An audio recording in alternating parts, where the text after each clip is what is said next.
Hello, and welcome back to the Pure Nintendo podcast. My name is Jemma, and with me today is my very good friend Trev. Welcome back, Trev. Hey, Jemma, and hey to everyone listening. Glad to be here as always. Same with me. And we have a special kind of edition today in that we are purely going to talk about the Mario movie since it just came out during the week. We've both had the chance to see it. We were obviously very excited in the lead up to this movie. It's now in cinemas everywhere. Trev, in particular, just saw it mere hours ago. So I did. I was actually at the theater probably less than an hour ago. That's awesome. Whereas for me, it was a few days ago. I did manage to go to opening night. It was pretty spectacular. There was media there. They had this huge display in the foyer with camera so you could take photos and stuff. They had a big warp pipe you could walk through to get to the cinema. There was a big LED or OLED, I don't know what it was, a big screen anyway that was flashing and colourful.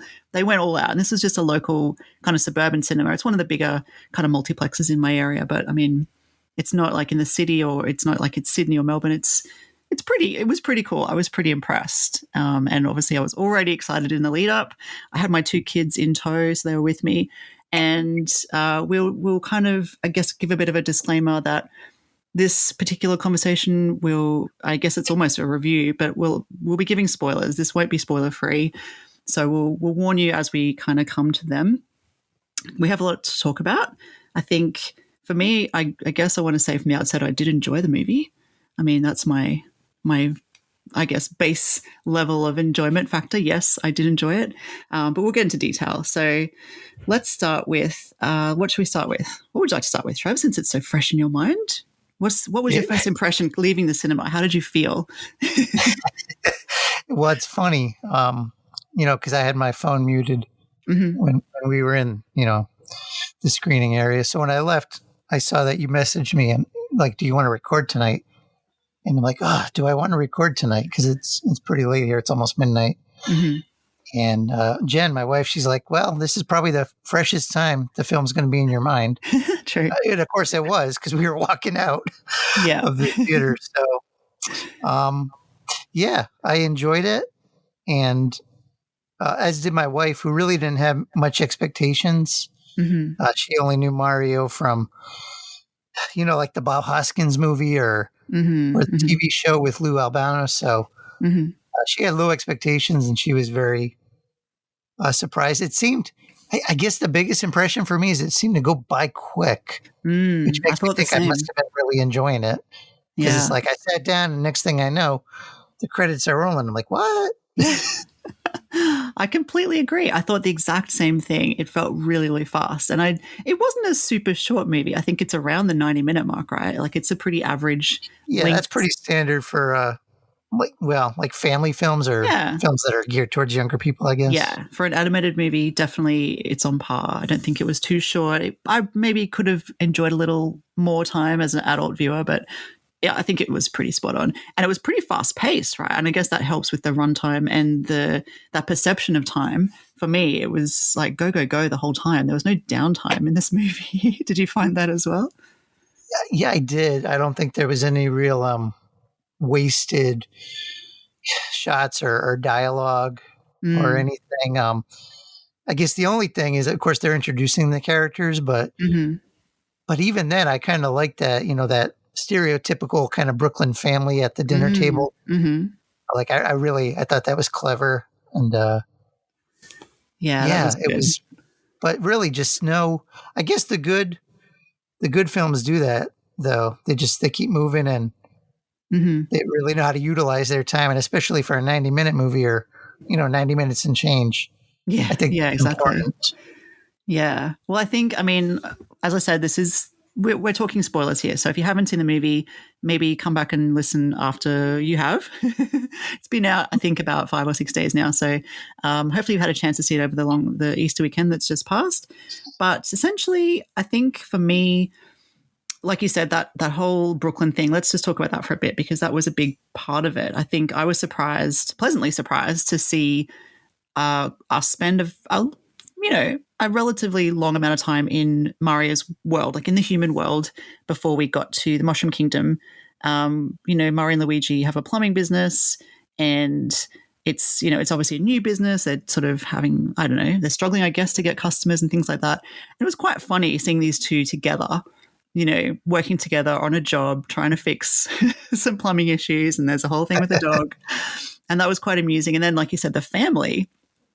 And I have a question for you, because the one thing that threw me with this whole kind of scene, and it's probably like, 20 minutes worth of, 15, 20 minutes worth of Brooklyn kind of scene, was when Mario didn't have his gloves on. I was like, oh, he has hands. And like, we all know he has hands under there, but it was really jarring for me just to see his like skin-colored hands. Did you notice that? Boy, I don't know if I did. It was just me then. Like, we've seen Mario's hands before, like in Sunshine. Weren't there things of him on the beach, like in his trunks or whatever? Oh, yeah, maybe. I feel like he just always has gloves on. Anyway, it was fine. It's not like, it was just kind of weird to see him with hands. And I was glad when he got the gloves back on. And they even made a joke about it. I think it was something about plumbers not really supposed to be wearing white gloves. So it seems like... Oh, see, I missed that. I feel like this is a movie I need to see more than once, because there's like, there's so many Easter eggs. Like, if I had this on Blu-ray or digital, I feel like I'd be pausing it on every screen and just studying like the background and totally, like, oh, that person's in such and such a game, or you see that blah blah blah. Yeah. Exactly. And I already have plans to see it again this week. I was hoping to see it again before we recorded, but I will see it again during the week anyway, because I really want to. I'm going to take my nephew along because he's super keen. But my kids, we walked out, and my youngest, who's 9, he said it was his new favorite movie and he was going to review it and he was going to give it 10 out of 10. So if you haven't seen it and you do have kids, if that gives you any indication of what he thought, at least, he loved it. He thought it was great. Is he going to review it for Pure Nintendo? He could do. Yeah, he likes writing. He's a good little writer. Do you want him to? We're cool with child labor. So. Yeah. Yeah, I'll just do the editing. It's fine. Yeah, one thing that struck me was, I think I mentioned this in a previous podcast, that the plot wasn't a huge surprise because we'd seen a lot of it in the trailers, I think. Even the very opening scene was the first trailer, when Bowser, which is a terrific scene, but I've seen that trailer a bunch of times. And it was great. I loved it still. And it was a bit longer, there's a bit more, I guess they elongated Bowser's exit from his, flying cruiser. And there's a bit more time with the penguins as they attack. But essentially the trailer showed kind of that initial scene of the movie. So that's how we open. And then we go straight to the plumbers in Brooklyn, which is cool. I wondered what your impressions were, because probably my only criticism of the movie is that there wasn't a lot of surprises left over from the trailer. We will talk about at least one surprise that I will mention, and I'm sure you will mention it as well. But generally speaking, there weren't a lot of surprises, and I kind of wish I didn't know as much as I did going in. I kind of wish I was a bit fresher, I don't know. What do you think? Well, that's a good question. I don't know if I was necessarily... And maybe it's from having played, some of the more recent Mario games. I feel like Mario is sort of like comfort food, like, because even with like the video games, like the new Super Mario series, even though I'm a fan of them and I have them all, they all kind of have that similar structure. So I guess I had that mindset with the film. Maybe I wasn't like shocked, but at the same time, I felt like all the elements, even if they were familiar, they were still fun. Oh yeah, definitely. And for me, for this type of film, I feel like that was more important. Like, I want to be enjoying it all. I don't have to be like, at the end there's a shocking twist or anything like that. Yeah. That's not that kind of film for me. And so yeah, I do agree with you, but it didn't necessarily bother me, if that makes sense. Sure. Yeah, no, that's okay. And it's not like it bothered me. I wouldn't rate it any less. As a movie as a whole, I really enjoyed it. I kind of just felt like I knew too much going in, and I always have that feeling with any movie. I try not to watch trailer. I mean, in Mario, I couldn't help it. I'm a huge Mario fan, so I'm going to watch the trailers and I'm going to watch them repeatedly. But I kind of wish they left a little bit more in terms of surprises. But I mean, I think the third kind of act of the movie was more or less new footage. Pretty much. I think it was mostly the first kind of 2/3 that we'd seen before. So there was definitely some surprises. There was, I'm going to jump ahead just a little bit because as you were talking, I was thinking one thing that we thought was a pleasant surprise. And actually my wife pointed it out. Because of course, Mario and Luigi, and Peach, they're going to, Bowser's not going to win. That's just not the Mario structure. So, at the end when Bowser was down, a lot of movies, the villain, you get rid of the villain, they can be more violent. And obviously Mario in a PG film isn't going to be like that. So they give him the mushroom to shrink him down. Yeah. And I thought that was clever because it's like, what are they going to do? Is Bowser going to escape? They can't kill Bowser. How is he going to get out to maybe set up a sequel? And I just thought that was clever, and it kind of bookended it because, earlier in the film, Mario got that mushroom when he was battling Donkey Kong. Yeah. And at the end, Bowser gets it, and then it makes for a little fun, kind of a stinger at the end of the film where Bowser's in the cage. So yes, I did. I guess that was a surprise. For me. It was. It was a good way to end it, I think. And I mean, power-ups in general, I enjoyed the use of them because they showed a lot. Like from a super mushroom, so Mario is generally a short-ish character, which I didn't really notice until Peach pointed it out. I think a few people kind of mentioned how short he is. And then I didn't really consider, because his family is short in Brooklyn, so he doesn't look short. He just looks like a short-ish human. But, Peach is taller. And when he has the super mushroom, he grows bigger and stronger, which is just like in the games. And then there's the fire powers, of course, the cat suit, the mini mushroom that you've just mentioned. What else was there? The raccoon suit, the Tanuki leaf, which I loved. I just loved seeing that thing in action. It's like my favorite power-up. There was no frog suit, sadly, which maybe when they were underwater, they could have brought that one out, but maybe it's a little too, I don't know, left field. Not for me. I'd love to see it. Maybe in the sequel. Maybe. They've got to save something for the sequel, right? So, yeah, that was a good way to bookend it. I really liked that analysis. That was cool. And even I think there was a little scene. Did you say for the credits, by the way? I did. We, well, really, I guess since like the MCU movies, they kind of trained us to stay for the credits. And I knew ahead of time that there was post credits. So, yeah, true. I stayed around, but really, probably 70% of the theater kind of emptied out. Wow. Okay. I didn't see them. So interesting. Wow. I would have thought the opposite, at least for the midway credits, because there's two. There's one halfway through and there's one right at the end. Well, I went to a late show too. I don't know. There were some little kids there. I was surprised for the hour. So I don't know if they had to get them to bed or, Could be. Yeah, that's true. Yeah, if you're talking like it's midnight now and an hour ago in the cinema, that's a late night for little ones. Yeah, I was a little surprised when I saw like some families come in like, wow, don't these kids have to? But I don't know if it might be spring break around here or maybe with the Easter holiday, maybe they have the day off. I'm not sure. Yeah, it's school holidays here in Australia, so it could be the same timing over there, I imagine. Anyway, yeah, that's cool. Yeah, so power-ups I think were used really effectively. I'm not sure if does Donkey Kong ever have power-ups? Has that ever happened before? Like apart from in his own Donkey Kong Country games. He didn't in this.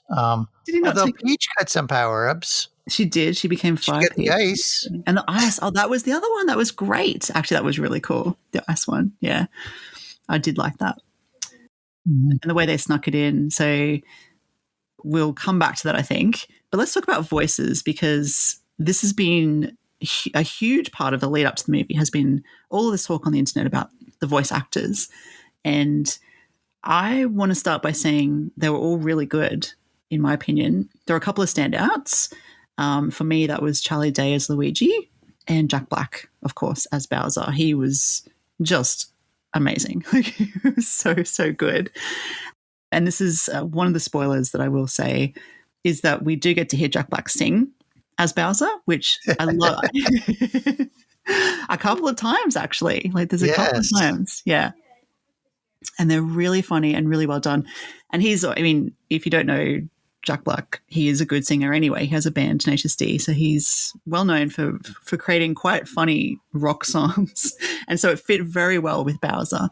And there was a surprise. That was one surprise that was not in any of the trailers. And I think Nintendo did a great job, or Illumination, or both did a great job of keeping that a secret, because I loved seeing that for the first time in the cinema and just hearing Bowser sing.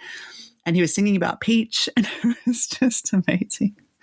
And poor Kamek got involved, and oh my gosh, that was quite that was that was one of the funnier parts, I think. Yeah, it was really good, and it was very enjoyable. I loved that. I'm a huge Jack Black fan anyway, so I was already looking forward to him, and I think his voice was just incredible. He did such a good job.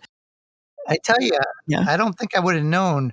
I mean, I knew obviously just from knowing about the film prior, but if I was to go into the movie blind, I wouldn't even necessarily know that was Jack Black. But I agree. For me, that was if I had to pick a favorite voice, for me, that was him as Bowser. Yeah, definitely. He's my top choice for voice in this movie. Absolutely. And you're right. It doesn't sound, I don't know. It's hard to say because we do know it's Jack Black. If I didn't know, though, like, it wasn't, he definitely didn't just do Jack Black, though. Like, he put on a real growl. Like, he made it his own. He made it. Yes. Doesn't sound like Kung Fu Panda, or it doesn't sound like, his normal voice. He did a really, really good job. Yeah. I agree. And the singing was cool because, like, from the trailer, you saw him and he looked, wow, he's intimidating. He looks, maybe dark and scary. And then, he's busting into song and you're like, okay, this is the Bowser. Maybe I could see, playing Mario Party with them later, or engaging in a sport game, because he's more of that goofy kind of, had that balance. I did. Yeah, exactly. I agree with that. It was, because he was dark. He did try to kill people, but he kind of rationalized it in a very odd way. Like, it was all for Peach, and it was just so. I'm doing it for you. Yeah. It was hilarious. I did love also when he was practicing his little speech for Peach, because he, again, spoilers, he wants to propose to Peach, which is a very Mario Odyssey-esque, story. But, and I mean, I have to say, and I've said this in previous podcasts in terms of Amiibo, because I've got the Bowser with his wedding hat, and I just I love Bowser in his little wedding hat. I just love it. I love it so much. It's so cool. I thought of that when I saw those outfits. I'm like, man, it's just like the Amiibo. Yes, I loved it. I love it. It's so cool. Unfortunately, Mario didn't get to don his tuxedo because he wasn't really the one getting married, but that's okay. Peach looked really good. And what I loved was when when Bowser was practicing his speech to Peach, his proposal speech, and I think Kamek was his poor substitute there. And he had little piranha plants as his flowers, and they were snapping everywhere. Such a nice little touch. I just loved that so much. And then later when he did the speech for real and she didn't react good, he's like, I told you that line wouldn't work about me coming out of my shell or whatever it was. That's right. It was such a bad pun, wasn't it? So good. And then going back to what you said about the ice flower and Toad sneaking that in. So Peach was holding a bouquet of flowers as the bride to be, and she'd snuck in, or with Toad's help, snuck in a little ice flower that she used to escape. So that was really cool. I like that little touch there as well. So yeah, for me, I already said Jack Black was my favorite, but for me, the most pleasant surprise, I think, was Anya Taylor-Joy as Peach, because I'm not overly familiar with her, but I thought she had really good, like inflections and just, I felt like she really did a good job bringing Peach to life, because, what do we know of Peach for dialogue? Yelling Mario, or yes, I baked you a cake. Yeah. So I liked her a lot. Her and Jack Black were the standouts for me. But I will say Chris Pratt was he was fine. There were a few instances I thought maybe he dipped out of his little accent a little, but for the most part, I thought he was fine. And I got used to him pretty quickly. Yeah, yeah, I agree. I actually think it took less time than I kind of assumed it would for me to fall into that character's voice. I think it was better than what the trailers led it on to be from Yeah, my I wonder if it was almost on purpose, like to put our maybe. expectations low. Mm-hmm. Yeah, because I was thinking of that line from the very first trailer where he says something like "Mushroom Kingdom, here we come," Here and we come. it was just delivered so poorly. I'm like, is that what we're getting? And that wasn't in the movie, that line, or at least not in that scene. I I don't don't think it was. remember that from the movie, but No. I was thinking about it, Gemma. Mm, Like, remember when Sonic came out, and initially we saw the hideous footage where Sonic looked like grotesque, mm-hmm, and then of mm-hmm. course we got the good version. I wonder if they deliberately like picked a practice line and threw it in Yeah, to maybe. set our expectations so low, Yeah. and then oh surprise, that was like a first draft. Mm-hmm. Yeah, it could be. It's something felt off about that line in the trailer. It felt like it was phoned in or it was some demo. I don't know. It's something was wrong with it. And there was nothing like that in the movie. I thought he was fine as well. I had no issues with him whatsoever. He wasn't a standout. Like he wasn't anywhere near as good as Jack Black or even Anya Taylor-Joy, who I also thought did a really, really great job. But he was perfectly fine. I didn't have any issues with his voice during the movie. I think he did a decent job. Yeah, I was pleasantly surprised. Let's put it that way. After the trailers Yeah, and the I agree. controversy, yeah. But I do also want to quickly call it like shout out to I guess Charlie Day as Luigi, who I thought also did a really good job. I thought Luigi was a great character. I've heard some people say online during their reviews they wish Mario and Luigi spent more time together. And I can sort of see that, but I mean, we got that section at the beginning where we really got to see their bond. They're very, very close in this movie, which I love. And I mean, I didn't think during the movie at any point, oh, I wish this movie had more of Mario and Luigi together. I just was along for the ride and I loved every second of it. So I don't really think that's not a complaint that I have. I mean, I'm hoping in the next movie they do spend more time together. Probably they will. They can't have Luigi kidnapped every time. And it was also refreshing. It was kind of refreshing that it wasn't the princess being kidnapped. It was someone else. I mean, he wasn't That's true. kidnapped exactly. They got separated and I guess he Yeah. did get caught. But what do you think about that comment? I think the only issue I might have had, I didn't mind them being separated, but Mm-hmm. I feel like, earlier we were talking about how good the movie's pacing was. Mm-hmm. And I agree. I think maybe if I was the editor, I might have maybe bumped a scene because I feel like we saw Luigi early on get captured, and then I felt like there was a long gap Mm. until we saw him again in the cage Mm-hmm. there. And, I maybe would have flipped a scene just to have him a little more evenly spread out. Mm. But Yep. I didn't have an issue with them, being separated because I think it allowed us to see, unique locations. It allowed us to catch up with the penguins from the, the Mm-hmm. beginning of the movie, and the little Lum character who was just, Mm-hmm. some fun comic relief. Yes, a little psychotic. And even at the end, the Lum showed up right before the credits rolled to, bust out a Mm-hmm. little saxophone solo Yeah, in Mario that's right. music. So Yeah, yeah, yeah. No, I agree with that. I think that's a good point. And yeah, I mean, the last kind of main character voice I guess we ever mentioned is Toad's voice, who I thought also did a really good job. I mean, we could talk about Donkey Kong, there's Cranky Kong, there's a lot of other characters here. I think some people complained that Donkey Kong's voice was just Seth Rogen. I don't think I really, really cared about that if I hadn't already read someone saying, oh, Seth Rogen is just doing his voice. Like it's not changed. It didn't really bother me. It suited Donkey Kong. I don't know. What do you think? yeah, I don't know. I really don't know Seth Rogen well enough to be like, oh, I know his voice anywhere. Like I've seen him in a few things, but I don't think I would necessarily. I'm not a big enough fan where I Okay. could pick his voice out of whatever. So for me, it didn't really register. I thought Donkey Kong's introduction was just fun. Him and Mario kind of doing it reminded me of like Hulk versus Thor in Ragnarok. Yes, that's a good analogy. Yeah. And I felt like that there was just so much action in that scene that Mm-hmm. the voice was almost secondary. Yeah. Because Yeah. Donkey Kong, in a way, was almost secondary because we met Cranky first as the Mm-hmm. ruler. And then Donkey Kong came in, as his son. So, yeah, that's true. Yeah, I think that's a good point about his voice, Seth Rogen, because kids won't know who he is, for example. And if this movie is primarily targeted at kids and Mario true. fans, Yeah, then he does a lot of like R-rated stuff. So I bet the core audience probably doesn't know him.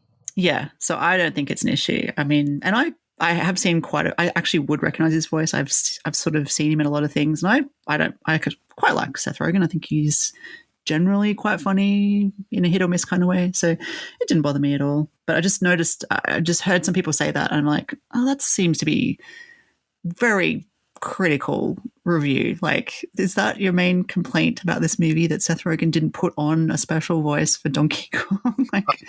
I mean, I don't know. It seems a stretch, but anyway. I mean, it's not like we know Donkey Kong's voice. I mean, what does Donkey Kong do in the game? You go, woo-hoo. Yeah, exactly.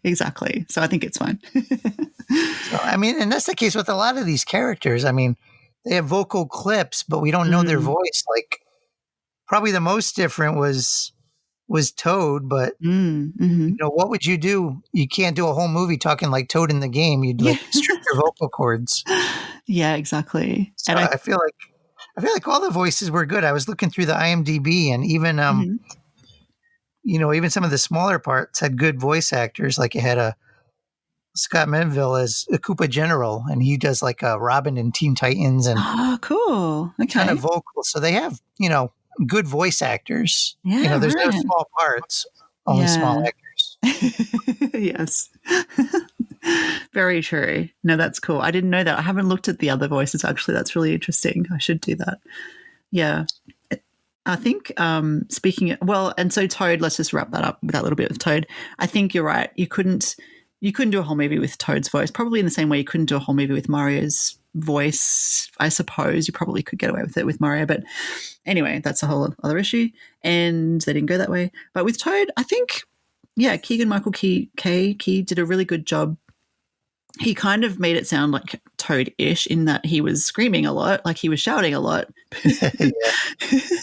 but in a kind of fun way. And I liked his personality. He had a lot of personality, this little Toad. He was very in your face, very enthusiastic, very positive. He was a good little sidekick, I think, for Mario. Yeah, and it's so important too, because I feel like in more recent years, like the Toads have kind of, just as a species, have kind of become like, oh, we need background characters. Let's just slap in different colored Toads. They're almost like a I don't know, like the Borg Toads. They're all like one personality. I felt like Toad was in his limited capacity. I thought he was nice as a tag along. I thought he had good growing attached to Mario quickly. He's my best friend, and like, what? Yeah. Very loyal to Peach, at the end, sticking with her. So that's true. That was nice. That was a little touching moment, actually. Yeah. And so, I mean, this coming off of a conversation about voices, but keeping in with this sound kind of theme, I do want to talk about the music. So I wonder if you have something to say about that. But before we get to music, I just noticed some really cool sound effects that weren't in the trailers that I really enjoyed, such as the Shy Guys making their little meow noise, whatever that, how they do that little noise. Yep. It's like a cat's meow kind of. And I said to Hayden, my son going in, because Shy Guys are his favorite. He loves Shy Guys. It's like his favorite character of Mario.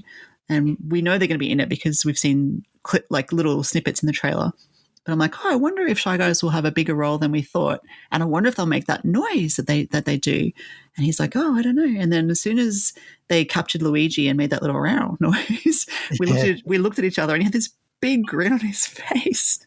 Nice. And this was kind of a theme throughout the movie. Anytime something just cool or special or exciting happened on screen, we'd look at each other, and the grin, the happiness. I can't describe how excited he was, which is why he probably gave it 10 out of 10. He loved every second of it. He just had this huge smile the whole time. I just loved it. It made me so happy to see. So I hope a lot of other kids are getting that experience too. But the other sound effect that I did notice was Kamek. I always say Magic Cooper because that's how he was referred to back in the day. Yeah. He is a Magic Cooper, but his name is Kamek. Anyway, so we're correct. But yeah, did you notice he did that little noise when he appeared from the games?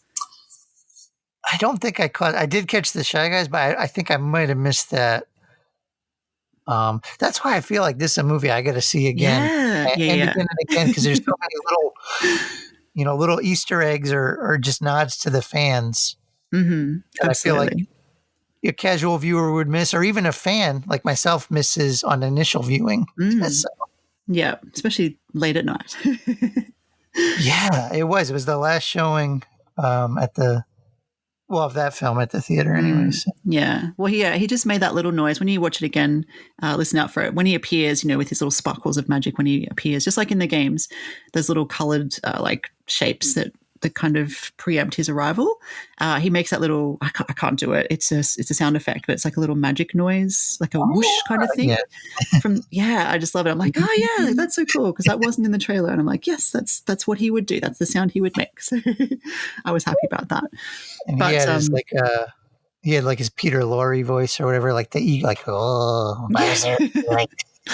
Yes, and we didn't mention his voice actually, but I don't know who the actor off the top of my head who played him, but he was also very good. He was very effective as Kamek. I liked him a lot. Yeah, he had that old timey inflection. Yeah, and I mean, the penguins were good. Everyone, the Luma, they were all so good with their voices. Like Kevin Michael Richardson did the voice of Kamek. Oh, okay, cool. Yeah, well, he did a great job. But I did want to ask you about the music. He's actually done a lot of voices on The Simpsons. I think he's the new voice of Dr. Hibbert. Oh, okay, cool. Okay. And he's got 109 episodes under his belt. Of The Simpsons? Yeah, and 105 of Family Guy. And a lot of voice work. Cool. American Dad, that's another... Yeah, a name that wouldn't jump out at me necessarily, but somebody I've heard a lot. Yeah, absolutely. Different animated films and TV shows, and a ton of credits, even this year. Wow. Wow, that's really awesome. Yeah, I do love that these voice actors, they seem to all work together. It's a bit of a, it seems like a community. I'm not a voice actor, obviously I don't know this for sure, but you kind of see some of the same voices cross over into different universes. Like sometimes I'll watch something and I'll recognize someone like Robin from Teen Titans or, someone else from I don't know why Teen Titans, but they seem to be, those guys seem to do a lot of work elsewhere. And it's really cool to be like, that really sounds a lot like Cyborg from Teen Titans. And it turns out it is. So this guy's in Teen Titans too. Yeah. Voice of Jabba the Hutt and Lego Star Wars. And oh, okay. Interesting. All sorts of Scooby-Doo, DC superhero girls. Cool. The Rocketeer was a cartoon? I don't know. I'm getting off track here. I got to close the IMDb. This is why I'm bad to watch movies with. Rabbit hole. Keep looking up every actor. I'm like, oh, we saw them in this episode. And I'm looking up trivia. And well, that's why IMDb is so great. It is. I wish there was a thing where like you could have it installed right like in the movie. So like I could watch the movie and have it like in the sidebar, like picture in picture. A bit like I think Amazon Prime has some sort of similar feature. I think it's called X-ray. So when you're watching something, you can hit the X-ray and it'll tell you about the actors and the scene. Not quite to IMDb level, but it does give you some background information, which is really cool. That's kind of neat. Yeah, I've done that a few times. It's pretty cool. But let's go back to sound because I want to ask you about the music because when you review games, I know you have a really good ear for the sound effects and for the score, and the score was a really big deal in this movie. Obviously, they've got how many years worth of Mario tunes to work with. So, what was your impression of the sound in the movie, the music? Yeah, it was all really good. I found myself. Some tunes were immediately recognizable. And then sometimes, I think it was towards the end, they were playing a song and I whispered to Jen, I'm like, that's from Mario Galaxy. And then I'm like, no, wait, it's 3D World. And then I'm like, no, wait, is it Galaxy 2? Like, but for the most part, I had fun identifying which games or even which levels music was from. And I thought, they had a few, real songs too. It wasn't all instrumental stuff. They had like Take On Me from Aha and they did. Other songs. But I thought there was a good mixture. Yeah. and it definitely, I think, lent to just the flavor, especially once he left Brooklyn and found himself in the Mushroom Kingdom. It's like, Mm-hmm. yeah, this is a different world, and this music's going to just enhance that. Yeah. Yeah, I think they did a great job. I should know the name of the composer because I did look that up, but I've forgotten. But I think he did a really, really good job taking those tunes and tweaking them to some effect. It's not like it's exactly the tune from the game. Like you said, they kind of pull parts of it out or remix it, but some of it is really readily recognizable. And it's, like you said, levels. Like I think is it World 1, 2 in the original Mario game? That dun-dun-dun-dun-dun-dun. Yeah. That was there in some, I can't remember which scene it was, but that was there. I was like, oh, cool. I love that. So, as well as the more obvious ones, like just the general Mario theme. So many great themes that they had to work with, and that they even pulled. the incidental things, like, at the end when him and Luigi grabbed the star, Mm-hmm.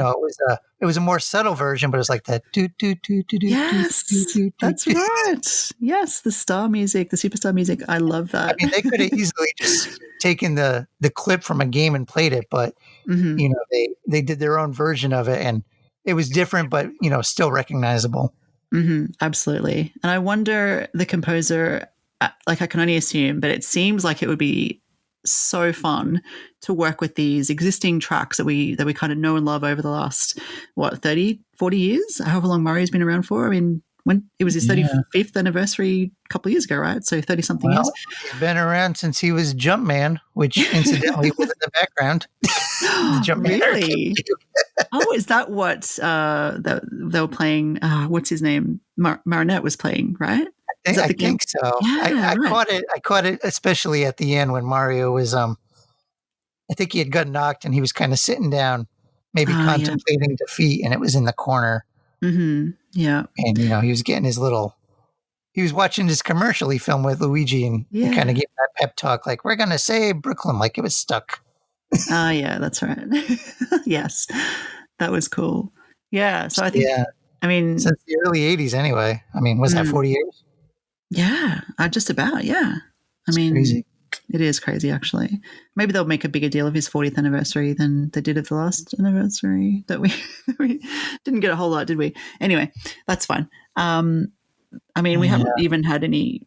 We've got lots of merchandise. I've seen merchandise everywhere for this movie, but where's our new Mario game? You just made me think of something, Jemma. So, what's that? So when Mario said, like, "I'm going to go with you, Peach," and she's like, she gave him his test to see if he was fit to travel, and she pulled up like that course. The whole time I'm looking at that floating course, and I'm like, I want to play this. I'm like, I want to be running through this like level, floating in the sky of the Mushroom Kingdom, and that's why I told Jen, I'm like, where's the game to tie in with this movie, or even like maybe DLC for an existing game that's linked to this movie. Like, I was looking at that, and it reminded me of some of those courses, like in like Mario Sunshine, where you don't have the flood backpack, and there's just these platforms kind of floating in the sky, and I'm like, I want that. Yeah, same, definitely. The platforming sections in general were great, and definitely got me thinking, where is my Mario game? I haven't had a 2D Mario game for a long time. Now we have a movie, which is awesome, but wouldn't you want to tie it in with a game? Like, doesn't that seem like a good marketing decision? I don't know. I know these things take time to make, but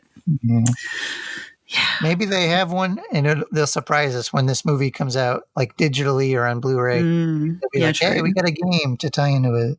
Yeah, maybe we'll see. I don't know. They don't want to steal. I just keep thinking they don't want to steal the thunder from The Legend of Zelda coming out soon. Maybe, I don't know. Yeah. 2 big games in 1 year, but I mean, they could bring it out later. But I don't know. I don't know what to say about that. Switch started its first year, had Breath of the Wild at launch, and then it had Odyssey for holiday. That's true. And I think both of those games, did what, over 25 million, something like that. So. There's room for both of them. That's true. I don't know. Come on, Nintendo. We need some more Mario. It seems obvious to me. Yeah. I mean, I Or did. maybe Kid Icarus. Mario is playing Kid Oh, Icarus. yeah, that's right. That was so cool. I saw that. I'm And like, then at the end, too, it popped up again. I'm like, why are they showing, not knocking Kid Icarus, but I'm mhm. like, why are they showing that of all games? Are they teasing? Like, is there going to be Yeah. another Kid Icarus? Because we haven't had one since like early 3DS. It's been a long time. Yeah, a very long time. I know, and I said that to my kids. I'm like, oh, it's Kid Icarus, and they're like, what? What is that? Who? I'm like, Pit from Smash Brothers. Like, oh yeah, okay. Hey, that reminded me, Gemma. Before the eShop closed, I grabbed the 3D classic version of Kid Icarus. That was the only one I didn't have. Oh wow, cool. So That's I awesome. haven't started playing it yet. But when I hmm saw that, I'm like, oh, I got to play that. Yeah, thanks Mario for the reminder. Yeah, I haven't played that in a while. That was hard. That game. I remember it being very difficult. It And was. It's like a grinding type game. yeah, and I kept getting turned into an eggplant by that wizard. Oh, So such a pain. that was my memories of that game. Very tricky. Yeah, so that was cool. That was a cool little Easter egg. And that's the thing with this movie. I suppose there are Easter eggs, even just Nintendo Easter eggs, not even Mario Easter eggs. And I think even so he made this commercial with Luigi for his new plumbing business. And then there was that guy, Spike, who was his old boss or workmate or whatever. Yeah. Yeah. And I think he was from Wrecking Crew, right? The original Wrecking Crew. Yeah, I saw that was on his like shirt or truck, and I'm like, Wrecking Crew. I'm like, oh my goodness, that's one of the programmable games from Yeah. back at the NES launch. Yeah. So that was a nice little callback as well. So I think exactly like you said, we're just going to have to watch this a ton of times to actually get all the references because there are just far too many. And speaking of music, there was, I did want to actually mention this because you kind of touched on it as well. There were real, like, actual songs from our world in the Mario movie, which, like you said, what was it? Take Me On, Take On Me, whatever that song is from the 80s. Oh yeah, So, yeah, they were all, I think they were all 80s songs. Like, did they have, was it the hero song from Shrek 2? I can't remember the name of it. Oh yeah, that was there. I Need a Hero, that one. There was some AC/DC song, I think, when they were driving on Rainbow Road, some sort of rock song. And so it felt I remember laughing at the end when they were playing them. Oh, the name escapes me, but it was the same song Baby Groot danced to at the start of Guardians 2. And I'm like, man, Chris Pratt can't get away from this song. Oh, I did not notice that. What is it, is it Mr. Blue Sky? Or I can't think of the name of it. But anyway, yeah, same song that Baby Groot danced to. So. Oh, cool. He looks buff in the next movie. Anyway, different movie. Yeah. So, yeah, I don't know. And I've seen other people talk about this as well, that they thought those songs didn't fit the Mario universe. They didn't really bother me at all. I thought it was nice to have some kind of real music mixed in with Mario music. It was a bit 80s for my liking. I'm probably more of a 90s gal, but, I suppose a lot of people who grew up with Mario probably were from that era. And I recognized all the songs, like I knew them all. And some of them, like I Need a Hero, actually really like that song. So, Yeah. I will say Take On Me, I think, works with pretty much anything in the world. Yeah. That's just one of the catchiest songs. Mm-hmm. Yeah. I think it's been used a lot. I think that was Mr. Blue Sky, that was the name of the song at the end. That's actually from 77. Oh, okay. So, wow. That's a throwback then. Yeah. Well, that's true. Yeah. Guardians of the Galaxy, I think, is more of a 70s soundtrack, I think, generally, right?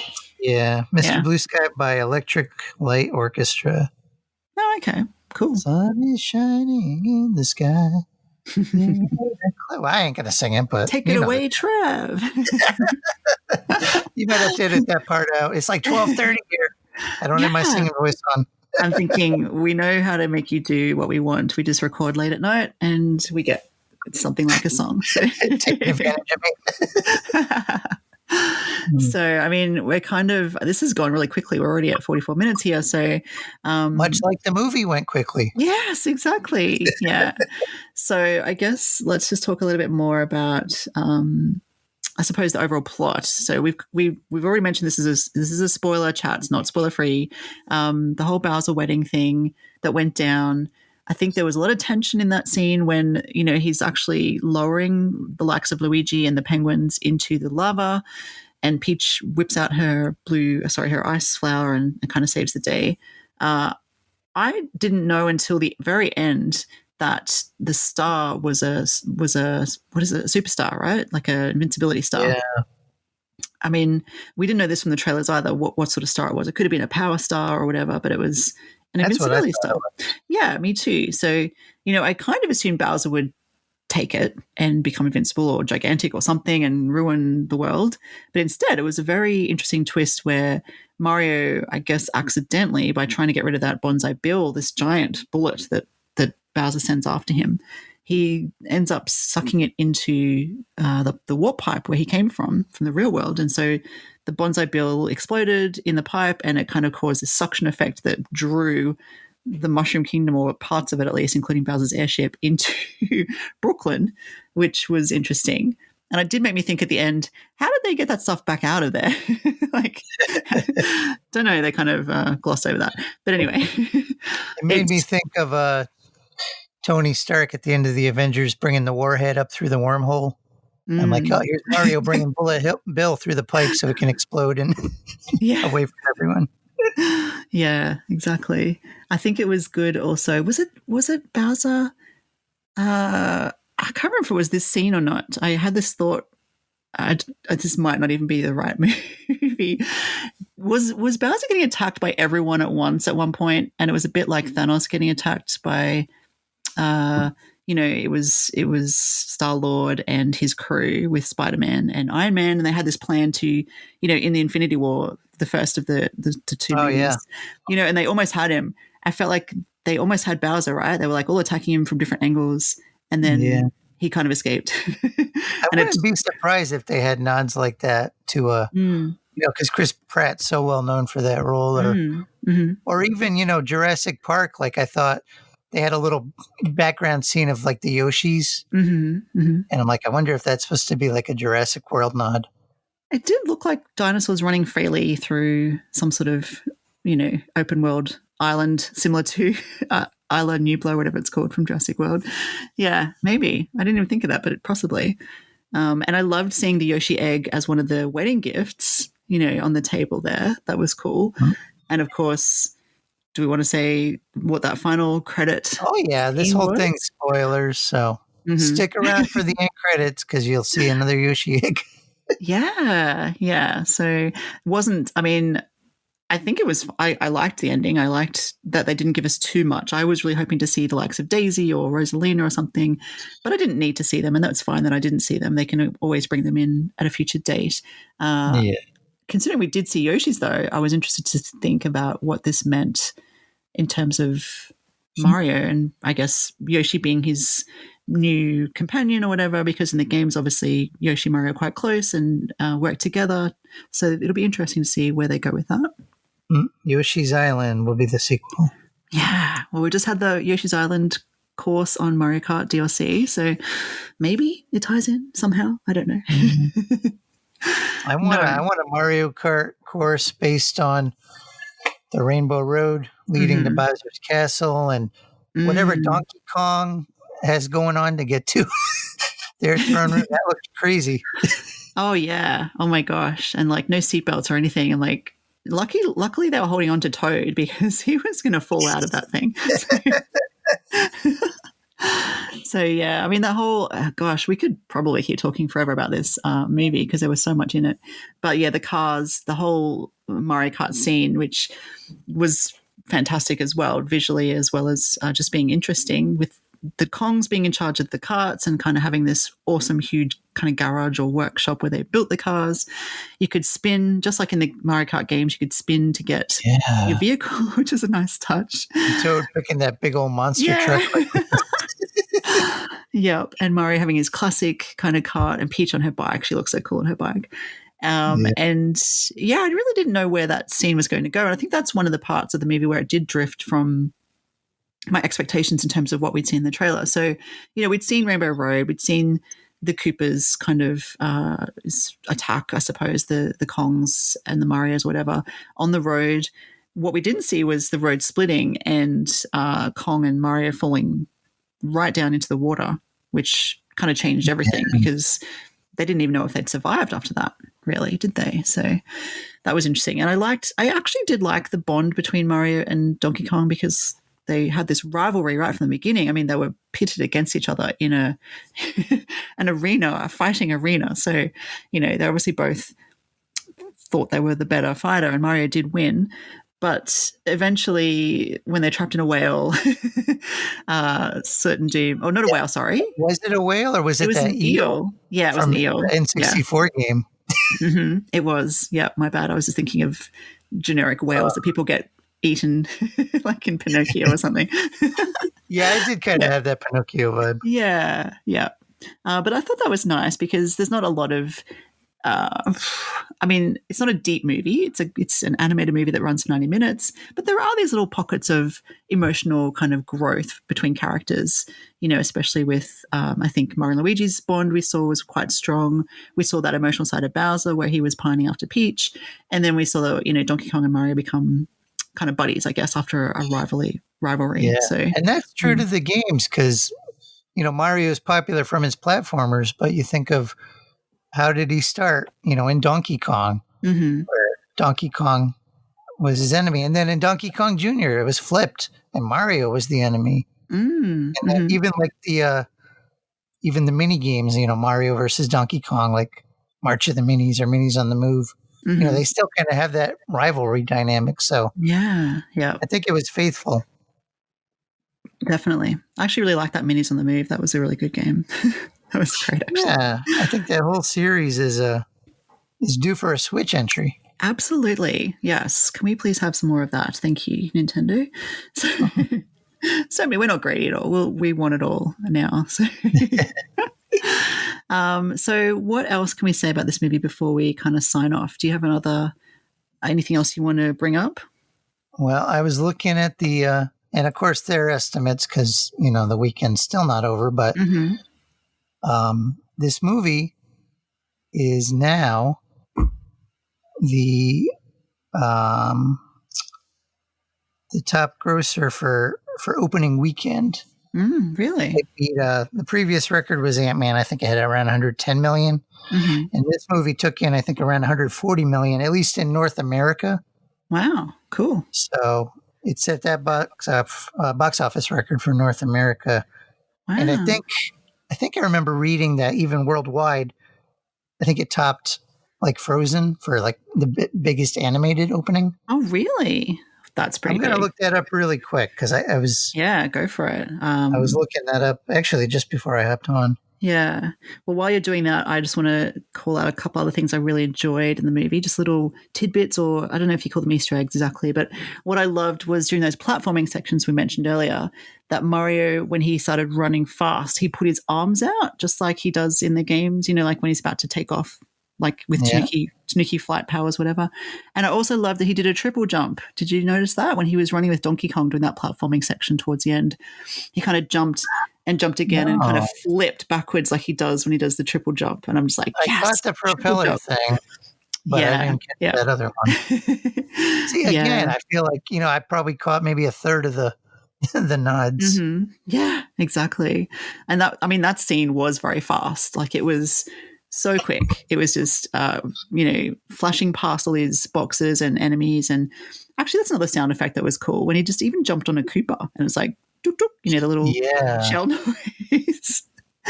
Oh, the other thing I need to tell you, which because you saw it, but remember we were talking about this in the lead up to the movie and the trailer showed that Koopa with the blue shell on his head. And we're like, oh, we hope he uses that.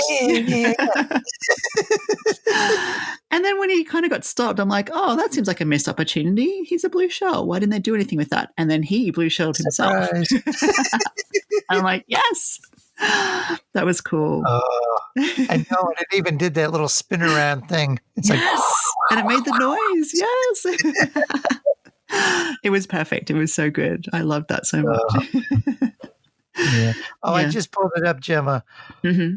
For its launch, 377 million passes the 358 million record set by Frozen 2 in Wow. Thanksgiving weekend 2019.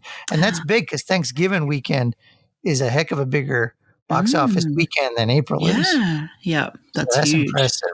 Wow. Okay. Well, that's good to know. I was actually very interested to know the numbers. Highest Given animated global box office. that's really cool. I mean, I'm not super surprised given how busy it was opening night when I went. It was just packed. It was like, and like I said, there were people everywhere. There was media. There was all sorts of things going on. And it seems like everyone I've talked to, fans or not, like Mario fans, gaming fans, doesn't matter if they're even just parents with kids, they want to see this movie. So I think it's going to do pretty well, which leads us in a good space. And the other thing I want to say is that for us, for gaming kind of journalists or just gamers in general, for people who enjoy movies as well as games, and particularly Nintendo, this really sets the way forward and hopefully opens the pathway to other IPs from Nintendo being translated to film, which I think we all... The Nintendo Cinematic Universe. Yeah, exactly. I think... The MCU. Yeah. Not to be confused with the MCU, yes. I think we would all be happy to see the likes of Metroid or Zelda or Star Fox or even, I don't know, Kirby, I think could be cute on the screen. Yeah, so, Pac-Man. Yes. And I did want to say, and because this is, Nintendo's kind of first big foray into the animated universe, but I do have to mention there were those Pikmin shorts a couple of years ago. So they have treaded lightly in the space before, so it's not strictly the first, but this is the first cinematic full-length movie of an animated variety for one of their kind of big characters. So, but if you haven't checked out the Pikmin shorts, they are actually really good and they're all freely available on YouTube, so go check them out too. Yeah, so overall, do we want to give a score to this movie or we just want to say we loved it? Let's leave it at that. Yeah, the latter. I mean, it's so hard to pin a number, especially when I only saw it the one time. Like, because like when we're doing games, we play the games for, several hours or depending on the length of the game. Like this last game I'm reviewing, I played it 15 hours. So like, I feel like I got to watch the movie again. Yeah, fair enough. And maybe again. But I'm definitely going to it's one I'm going to buy once it's available to buy. So yeah. Yeah, they did a really good job. I was really impressed and very, very happy with it. So, phew, it worked. Yeah. Oh, Jemma, you know what we forgot to mention when we were talking about music? What's that? This movie resurrects such classics as from the Mario TV show, You'll Be Hooked on the Brothers. It's got that little rap, and it's got the DK rap. Oh, yes, so there's a lot of old school rap from the 90s. That is true. I actually love the rap. I think both of them, but the Mario one in particular, I love it so much. I could watch that over and over. It's so funny. It's such a good job. Such a good job. Yeah. Yeah, I think if you did listen to this and you haven't watched it, I mean, sorry for the spoilers. We did warn you, but go watch it because it is worth it. If you have watched it, we'd love to know what you thought of it as well. So please do let us know. And support the channel by subscribing and giving us a listen. And yeah, I guess unless there's something further to add to our Mario movie chat, I think thank you, Trev, for joining me so late at night. Yeah, I'll just throw in this one little tease at the end. Sure. People hopefully know we're back to physical subscriptions. The magazines are printed and in my possession. You're holding them right now in your hands. It's amazing. Like the quality is just better than I would have hoped. And brilliant. I can't wait to tomorrow, Tuesday, like early this week, we're going to be packaging them up and getting them out to you, and I'm just so excited. I wish we should have did video, Jemma. I would have shown it off, but yeah, it's just awesome. Yeah, take a snapshot, and I'll do something with it online. Yeah, I'm going to record a little video thing too. I think. Yeah. Show the fans, but it's just awesome, and I think you're going to love holding it in your hands. Absolutely, thank you. And maybe next issue we'll have a review of this film. Yeah, true. Immortalized in print. Yeah, nice. That's awesome. Well, thank you so much for talking all things Mario movie with me today, Trev. I'll Yeah, let you it was go. fun. I could keep going even with the hour. Like I keep thinking of things. So I know. Honestly, we could, because it's full. It is literally jammed pack full of references, and it's really, really good. They did a really, really good job. The fact that Miyamoto was involved, obviously, you can see the love is there. I think, Illumination just are renowned by this stage for doing good animation. So visually, you kind of know it's going to look good regardless. But having Nintendo's love behind it and the characters that we all kind of have come to know over the 30 to 40 years of history. Yeah, it was kind of a match made in heaven, I think. So I think they did a really, really good job. And I can't wait to see whatever they do next from an animated perspective. I think it's all very exciting. Yeah. Cool. All right. Well, thank you for listening. You can find us on Twitter at Pure Nintendo and over on patreon.com/Pure Nintendo to support the magazine. And until next week, game on. Bye. Bye.